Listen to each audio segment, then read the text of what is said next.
So this video will contain some spoilers, and for those who do continue watching the video, please respect and be mindful of those who want to keep information to a small amount. And I hope you enjoy the video. No spoilers! Hello, there, Pony. Welcome back to another review. And today, what I'm be reviewing is Flurry of Emotions. The third episode that we got so far this season. So I guess we're gonna start off with is just saying how cute Flurry Heart is. Like throughout the whole episode, I was just like geeking out and just screaming on how cute Flurry Heart is. She is she is just an adorable little character that I don't know.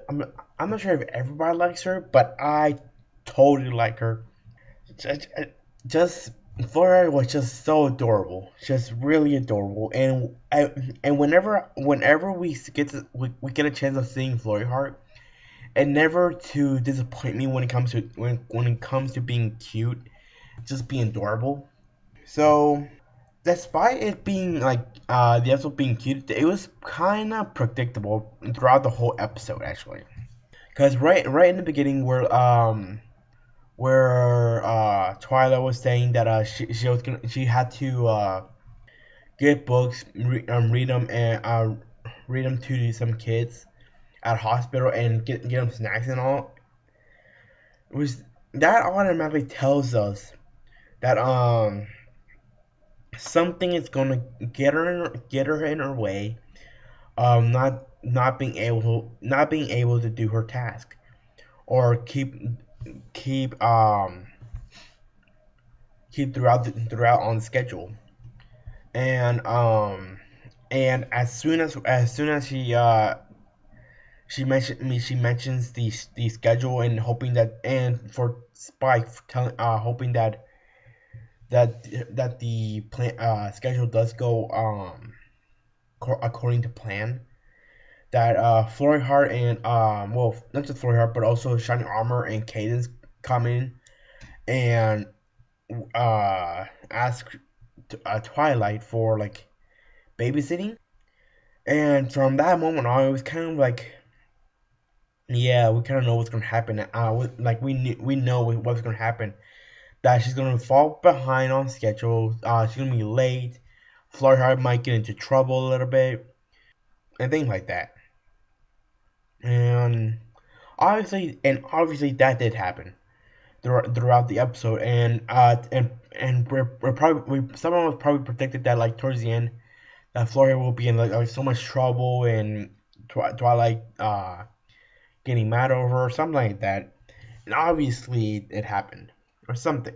And it was mostly predictable, but there was some stuff that was kind of like interesting, or yeah, basically interesting. So like Spike, so we see Spike being like the voice of reason again. This is like the, I think, second or third time of this season that we get to see Spike being at his like best, being that person saying like try to reason out and try to keep ponies like trying to get them to give it like a reasonable explanation, not just, oh, this will happen if all things will happen, or I don't know. But anyways, like I said, how Spike was like the voice of reason again. How he kept on mentioning that there was like a few minutes behind and all that, and he did say in the beginning that hopefully he does get on there on time, or does do the schedule on time. And in the beginning, he also tried to tell Cadence and Shining Armor that they were busy, but then Twilight pushed him away. So for Florheart, this is kind of like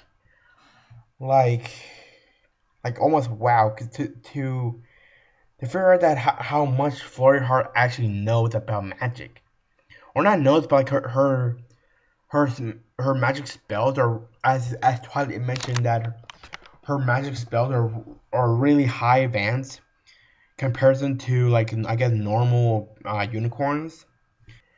The reason why her magic is so advanced is because she's an alicorn.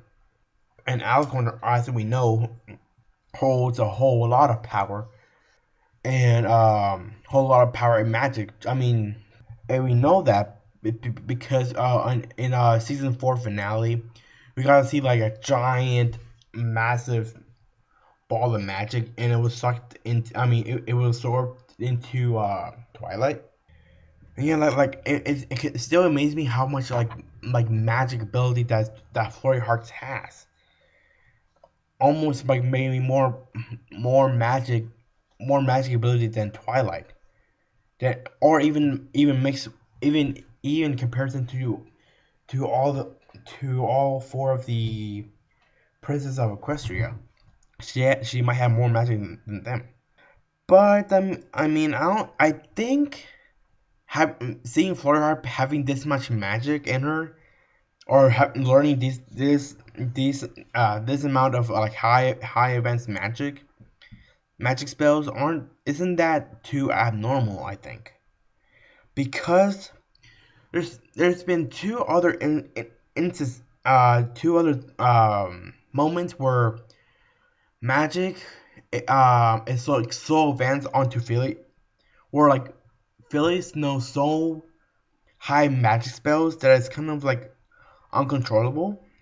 One example is when Pinkie Pie tried to take care of the Cake Twins, and I think it was Pumpkin. Yeah, I think it was Pumpkin Cake, who's a unicorn, who learns like magic on her own, who wasn't apparently only born like a month ago, as Pinky's song was month anniversary.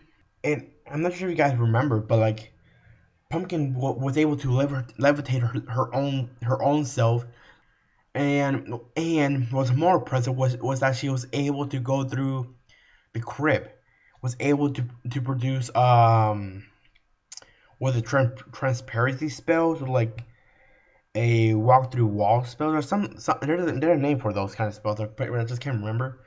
But that's kind of a magic that even Twilight probably doesn't even know how to, or if she does, it still probably took her a while to even know how to do it.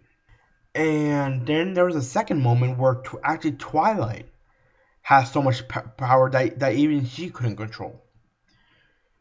So if you remember the Cutie Mark Chronicles episode, where Twilight was talking about her young self, and if we remember when Twilight was in that was trying to get into Celestial School, and she had to do her entry exam.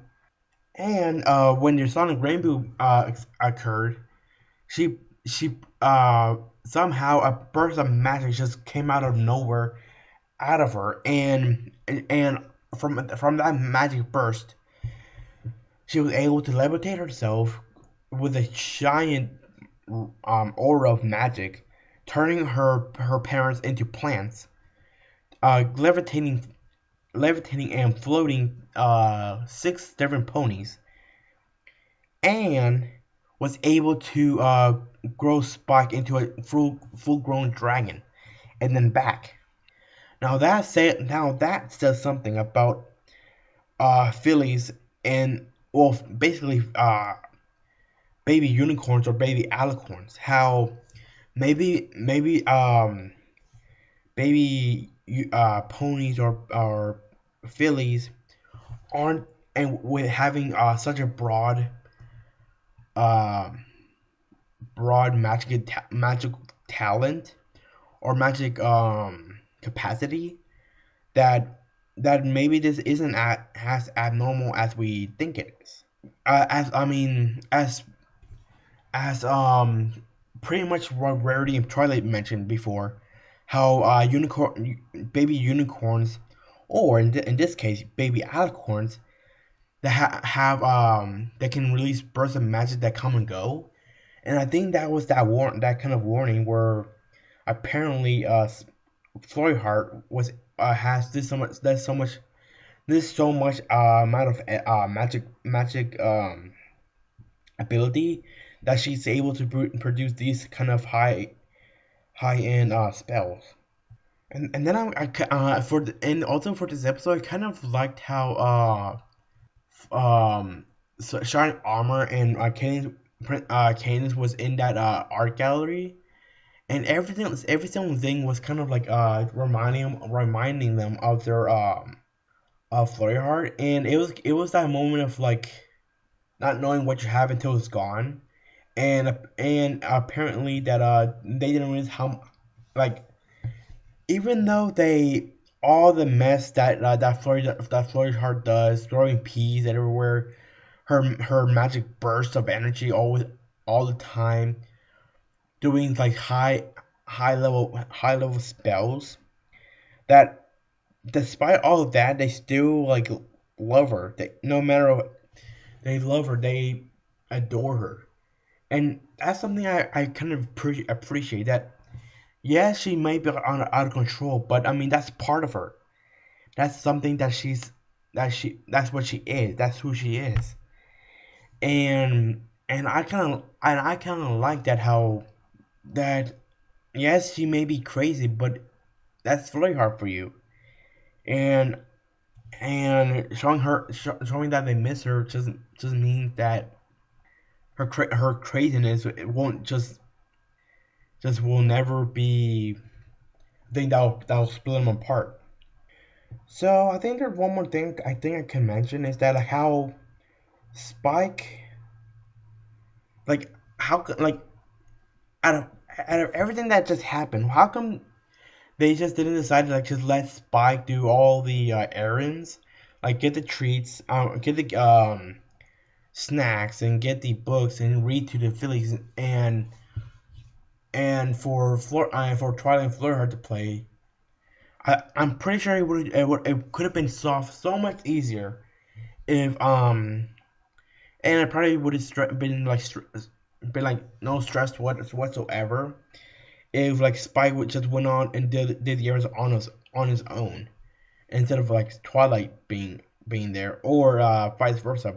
But again, I think if like they had a more of a thought of plan that like maybe Spike could go do the errands and Twilight would have stayed. I think the chaos would have been prevented. Also, I think a little bit on fault would have been on Shining Armor and Cadence because they should have notified Twilight like ahead of time. I mean they were lucky that they could have find a babysitter, and they're lucky that Twilight was like such a pony that she was willing to take care of Floydheart no matter what. But I still think they should have like give Twilight a heads up like, oh hey Twilight, we might want you to babysit Floydheart for a day. Let us know if you can do that or not, or something like that, or something to notify Twilight that Floydheart was coming and for her to babysit. Yeah, I think that's all. Overall, despite it being predictable and all what I said, this episode was really interesting and again really cute. I would say this would be one of my favorite episodes. Not my top, but definitely a favorite of mine. I mean, maybe because it just have Story Heart in it, but overall, I did enjoy it. I did enjoy it altogether. But yeah. Be sure to leave a like, comment, subscribe, and again, comment down below on what you guys think of the episode on the episode Flirty Heart and of Emotions. and I'll see you guys later. Stay pony, my friend.